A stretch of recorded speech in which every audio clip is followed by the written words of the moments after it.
Bonjour les amis, ou plutôt bonsoir, tout dépend à quelle heure vous allez voir cette vidéo. Les amis, enfin, l'Olympique de Marseille gagne face au PSG. Enfin, on a quelque chose qui va peut-être se passer en Ligue 1, un PSG peut-être battable et un Olympique de Marseille retrouvé. Mais ça, c'est que la deuxième journée. Donc le reste, ça va bien changer plus tard. Les amis, si j'ai mis le maillot de l'équipe de France, c'est pour vous dire que je ne suis ni pour l'OM, ni pour le PSG.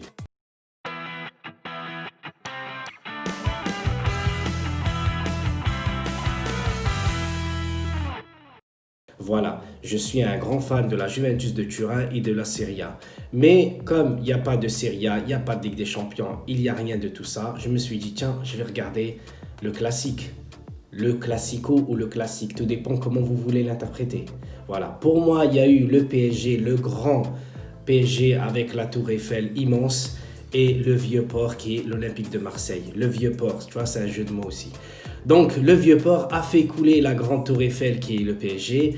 Mais le match, franchement, ce qui m'a le plus déçu dans ce match-là, ce n'est pas l'attitude des joueurs du PSG, vu qu'à la fin, ils ont complètement craqué, mais c'est surtout l'arbitrage.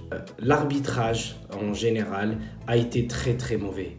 Il y a eu des fautes sifflées alors que l'arbitre ne devait pas siffler. Ça, c'était en tout début du match où Neymar, avec son habitude légendaire simulateur qu'il est, il tombe, il fait des trucs, machin, etc. Après, comment il dribble et tout ça, ça c'est son jeu, c'est son style, mais ne viens pas me dire qu'il n'a pas appris à tomber, parce que apprendre à tomber, c'est aussi un art. Donc, comme il est un génie avec son pied droit, il est aussi un génie avec ses sauts, et etc. et ses pleurnicheries.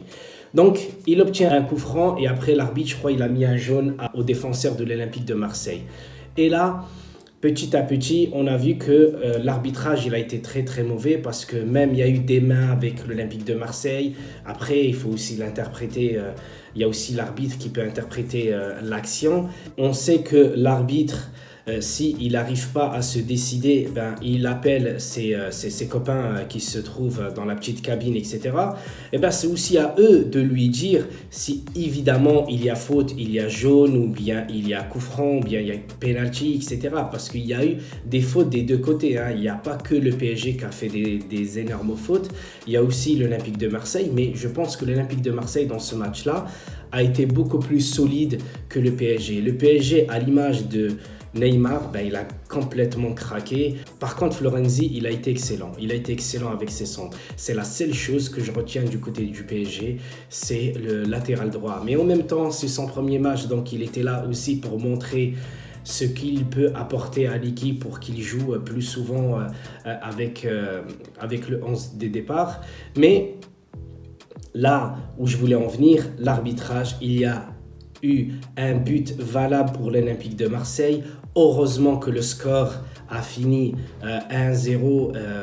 Il aurait pu être, on va dire, 2 buts à 0 du côté de Marseille. Heureusement que le PSG n'a pas égalisé et n'a pas gagné non plus, parce que je ne comprends pas. Si lui, il voit hors-jeu, si l'arbitre de touche voit hors-jeu, mais ceux qui sont dans la cabine, s'il vous plaît quand même, vous n'allez pas me dire qu'ils n'ont pas vu le but qui était valable. Tu vois, ça aussi, c'est un scandale. Donc, le PSG a complètement craqué alors qu'en tout début de match, ils avaient la mise sur le ballon, ils avaient les occasions, ils avaient tout, jusqu'au but de l'Olympique de Marseille où il les a fait craquer. Et après, je ne comprends pas pourquoi Neymar il va se prendre la tête avec Payet. Payet, il a parlé, mais toi, montre-lui dans le jeu. Neymar, je ne sais pas combien de petits ponts il a mis pour Marseillais ce soir. Mais qu'il continue à faire ça, et à la fin, il va leur dire, écoutez, je vous ai humilié, etc. Mais là, à se prendre la tête, à y aller chercher Payet, etc., alors que Payet, il a été passeur décisif, il a même été décisif dans ce match-là, vu qu'il a été le seul passeur, et Florent Thauvin, il a été le seul buteur. Donc, je comprends pas pourquoi se prendre la tête comme ça. Voilà, le melon, voilà.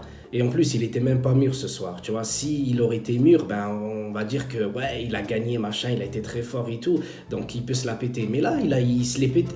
Il a commencé à se la raconter alors que l'équipe a perdu. Et à la fin, il a fini pour prendre un rouge, et devant la caméra, à la fin, il dit, ouais, raciste. Ah non, je suis désolé quand même. Tu vois, je suis désolé. Neymar, tu es un très grand joueur, mais là tu as abusé un peu. Donc voilà les amis. Je vais pas trop m'attarder, hein. J'étais juste pour faire un tout petit débrief du match entre l'Olympique de Marseille qui se déplaçait au PSG. Et le PSG, évidemment, il n'y a pas tous les joueurs du PSG. Donc cette défaite pour les supporters parisiens, ne vous en faites pas, vous allez quand même gagner le championnat. Tu vois, c'est pas une défaite pareille qui va ruiner la saison du PSG. Mais voilà, il y a des joueurs qui ont un très très très grand melon. Voilà. Donc les amis, je vous laisse sur ça. Je vous embrasse tous. J'espère que j'ai tout dit ou presque. Allez, ciao ciao. Ah oui, j'ai failli oublier. Fino alla fine. Forza Juve.